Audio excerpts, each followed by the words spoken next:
This is like my third or fourth big chop that I done. I don't want to do any more, point blank period. So I'm just going to give y'all like a couple tips on what I am going to do going forward so that I don't have to chop my hair anymore.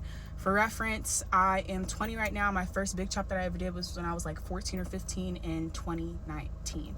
First thing, you need to learn your hair porosity. So you can just take a piece of hair, put it in like a little glass cup or a cup, whatever, with water, and you need to figure out like which porosity you have based on whether or not it sinks or floats. I have low porosity hair. What does that mean?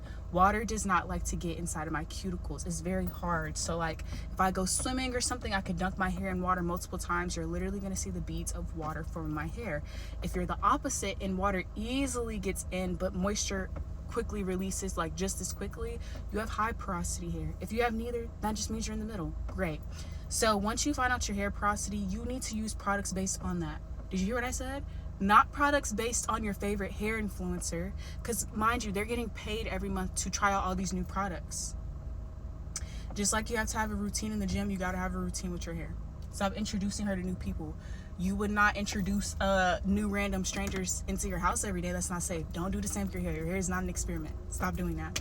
But you want to make sure that you have products that match that. So because I'm low porosity, I do not use any products with protein. Why?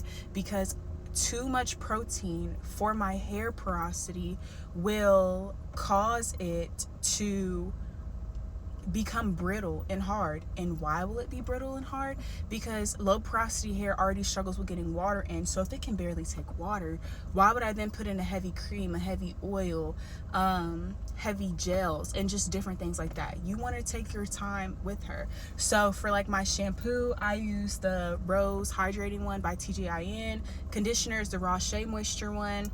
And then for deep conditioner, I always deep condition because my hair needs moisture, and I can do so after I shampoo and like my cuticles are open. If you're like, well, how do you know? For low porosity hair, you just always have to drench it in water, even in the shower. Go on with like the butter mask from TJIN, and then I do a leave-in conditioner that's a spray water-based one. Again, none of these products have protein. And then I'll either go in with a gel. This is like the Bananas Extreme gel, or I'll go in with the Spiked Honey Mousse from Camille Rose because I personally like those things. It's not just about your hair type. It really rarely ever is. Are you getting moisture, and are you washing your hair frequently? I know we grew up thinking that if we don't wash our hair, it'll grow. No, the reason why your hair is appearing to grow whenever you have it in protective styles and leave it alone for months is because it is. We don't struggle with growing our hair. Everyone grows their hair. We struggle with retaining that length, and when it's clean, I promise you it'll grow.